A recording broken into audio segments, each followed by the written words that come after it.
Metia a bola para outras pernas, tirava do outro lado, quer dizer, fazia aquelas malabarices que ele estava habituado a fazer. Se o António Livramento tivesse a bola e estava 1-0, acabava 1-0. Porque normalmente num jogo de 50 minutos ele andava 20 ou 30 com a bola, metade do tempo era para ele. E depois alimentava o Sr. Jorge Vicente, que era, ele conseguia fazer tudo, fitava 2 ou 3 e só dava a bolinha ao Jorge Vicente, e o Jorge Vicente mesmo ao segundo poste, a chegar lá era só encostar. A grande virtude da categoria, porque era um jogador com inteligência muito grande, olhava para um lado e metia a bola no outro, esticava, na altura enrolávamos de um lado e esticávamos do outro, tinha uma grande colocação no remate, tinha aquela virtude, tanto nos jogos como no treino. Como eu disse, era o primeiro a chegar, o último a sair, e os treinos não era para brincar, era para jogar a sério, e levavam-nos atrás. Portanto, era completo para mim, nisto, com um atleta que desse tanto num treino. O Livramento podia-se esperar que fosse aquele que desse menos, era o que dava mais. Era um jogador que resolvia um jogo de um momento para o outro, não é? Isso tinha muita influência. Estou-me a recordar uma jogada que ele fez no Benfica Sport, no pavilhão dos Desportos. Foi direito aos 4 jogadores do Sporting, abanou a primeira vez, os 2 da frente, foi um para cada lado, para o lado de fora. E foi direito aos outros 2 que estavam atrás. Fez a mesma coisa e eles foram os 2 para fora e ele ficou à frente da baliza sozinho. Quer dizer, a gente diz realmente como é que é possível. Além das virtudes que ele tinha dentro da sua técnica individual, que nós apreciávamos, pronto, aquilo também trouxe para o hóquei na altura, quando eu comecei a ver os jogos. Depois passámos todos a copiar, que era chamada a colher.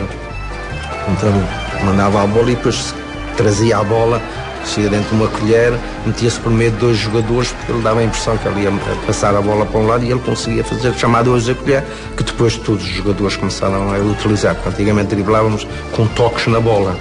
Havia um jogador até do centro, com um Pílio, que era muito cérebro na altura com o drible, que dava muitos pequenos toques. E era a maneira de driblar. O Livramento foi aquele que começou a transportar a bola colada ao stick e a driblar com a bola colada ao stick, chamada colher. Ele por vezes pegava na bola, fintava aos 4 adversários e marcava o gol. Mas isso era natural. Ele fazia aquilo com naturalidade, fazia muitas vezes, portanto havia muitas jogadas que ele pegava na bola na sua defensiva, passava pelos 4 adversários e depois marcava o gol. O adversário que o tentasse marcar nunca sabia, nunca esperava, nem nunca estava à espera do que é que ele fosse, o que é que ia sair da ideia para ele fazer uma jogada. O Livramento trouxe, que era a alcunha, era a picadinha. Hoje em dia está a desaparecer mais porque é perigoso levantar uma bola à frente de um adversário que o stick sobe logo, mas naquele tempo o Livramento apontava o adversário, mandava a bola para um lado, picava para o outro e conseguia tirar o adversário do campo. Lembro principalmente de um vídeo que fizeram. Na altura nós estávamos a começar a jogar, eu devia ter talvez 8, 9, 10 anos. Eu lembro de ver um vídeo do Livramento em que ele brincava com a bola e fazia uma série de ações e fazia coisas engraçadas. Pronto, na altura, para quem estava a começar e que mal sabia pegar no stick, aquilo parecia um artista, os malabarismos que ele fazia.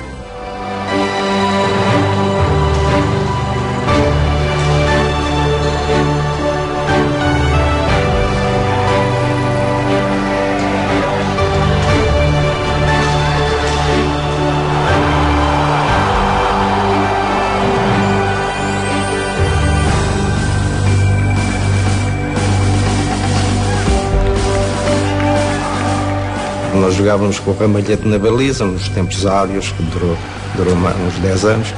O Ramalhete na baliza, que era o suporte, nós jogávamos com muita confiança, porque sabíamos que tínhamos o Ramalhete na baliza. O Jorge jogava numa posição que era um complemento do António Livramento, ou seja, para mim era a muleta do António Livramento. Jorge Vicente era um avançado que fazia uma excelente parelha com o Livramento, portanto era um finalizador nato, portanto era conhecido na altura por marcar muitos golos e marcava muitos golos porque o Livramento abria uma defesa e depois toda a gente dizia que o Jorge Vicente só estava lá para finalizar, mas o que é certo é que ele finalizava e finalizava bem. Jogar ao lado do Livramento era bom, era muito bom, era sempre sabendo que ele arranjava sempre normalmente solução para todas as dificuldades que nós tínhamos.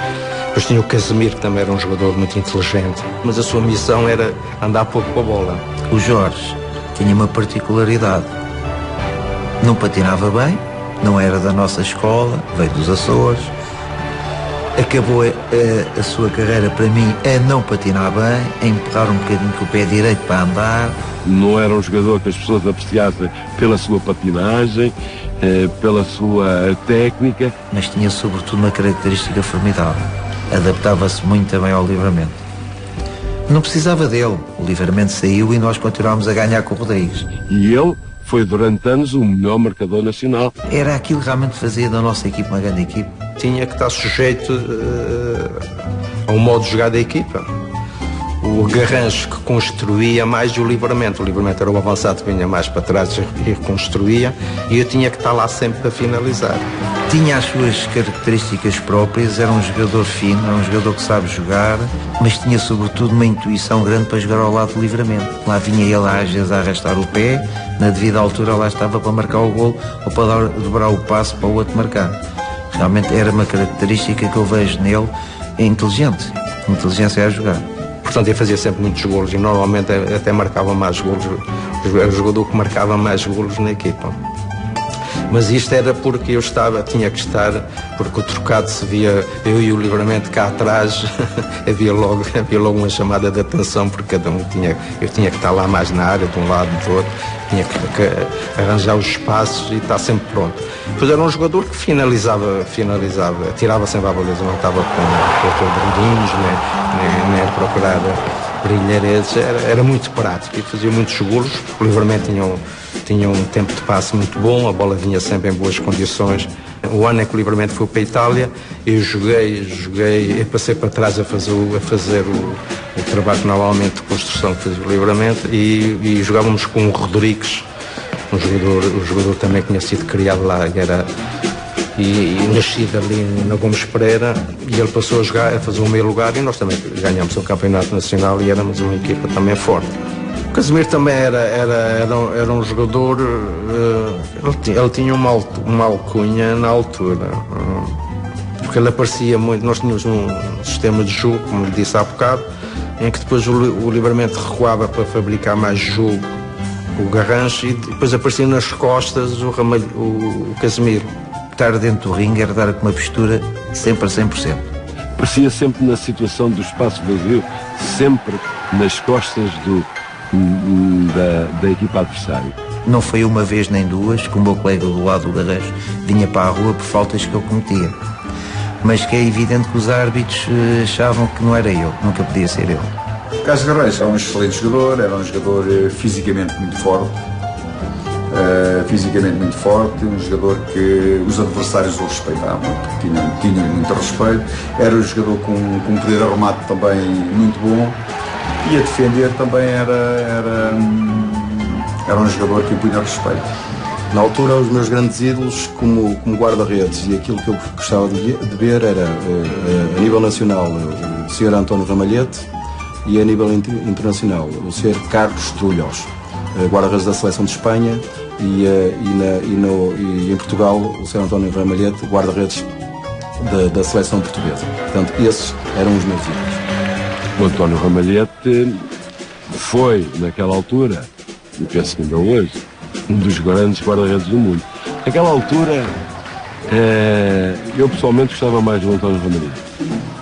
Pela forma como deslocava na baliza, pela forma como atacava a bola. Havia um concorrente que era o Carlos Trulhos, guarda-redes espanhol, que tinha outra maneira eu pessoalmente gostava mais do modo de estar do António Ramalhete. O Trulhos e o Ramalhete invariavelmente faziam grandes exibições quando eram precisos. O Ramalhete também era assim. O Ramalhete chegava a fazer penaltis e eu ficava chateado com ele. Na altura em que o guarda-redes, quando caía em cima da bola, era penalti, e ele dizia: também tem que jogar um bocadinho, não é? Que era para ver se entretinha. Portanto, caía em cima da bola para ser penalti. Mas era realmente um guarda-redes de exceção.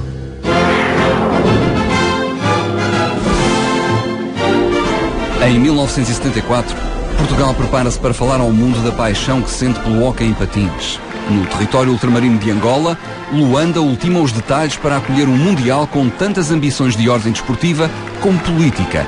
Mas, subitamente, rebenta a Revolução.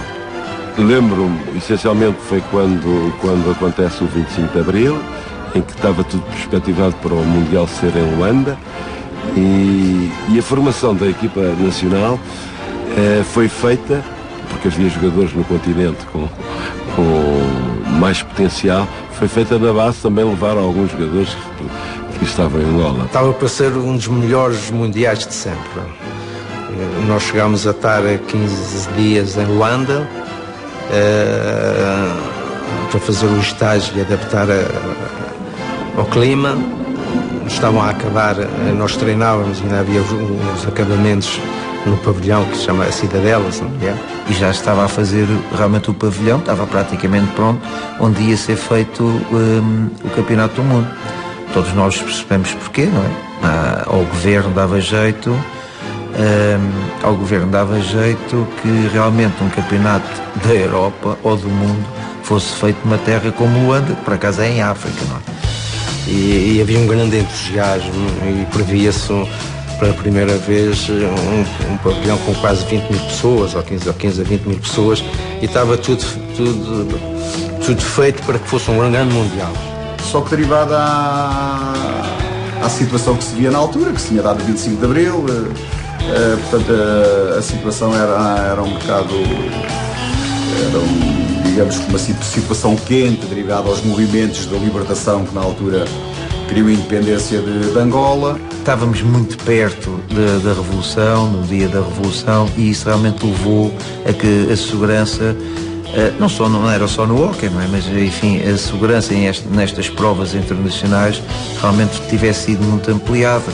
Era o momento que se via na altura. Houve algumas escaramuças na cidade, começou-se a dizer que não havia condições para disputar o Campeonato do Mundo. Na altura estávamos nós e a Seleção Argentina só. Recordo-me que estávamos lá no hotel e de repente houve uns tiros. Começaram a ter-se dúvida se realmente havia segurança para que as delegações estivessem todas em Luanda. E nós tivemos que embarcar rapidamente para Lisboa. Então houve a necessidade de realizar o campeonato no pavilhão dos esportes, no pavilhão Carlos Lopes. Houve a necessidade de realizar o campeonato ali. Então foi interessante ver, portanto, a azáfama das pessoas, dos dirigentes, etc., conseguirem em meia dúzia de dias montar tudo aquilo que era necessário para a realização do campeonato. Foi um campeonato onde os jogos estavam completamente cheios. Houve necessidade, inclusive, para as pessoas se sentirem seguras, também derivada a esse tipo derivada ao 25 de Abril. Para as pessoas se sentirem seguras, houve necessidade, sempre na primeira fila do pavilhão, ficarem militares a assistir ao jogo. E os próprios estrangeiros, as próprias delegações, se sentirem mais seguras, porque ainda se vivia alguma instabilidade no país. O que é certo é que tudo correu bem e Portugal foi campeão. Este é o primeiro e fabuloso gol do Livramento no encontro decisivo frente à Espanha e projeta a equipa nacional para a brilhantíssima revalidação do Campeonato Mundial. O pavilhão estremece. São quentes e prolongados os aplausos do público que enche por completo o recinto. Público admirável que contribui decisivamente para a vitória do cinto nacional. Quando o jogo termina, há carnaval. A euforia que invade os jogadores praia-se depois bancada. É a consagração da conquista de mais um título mundial.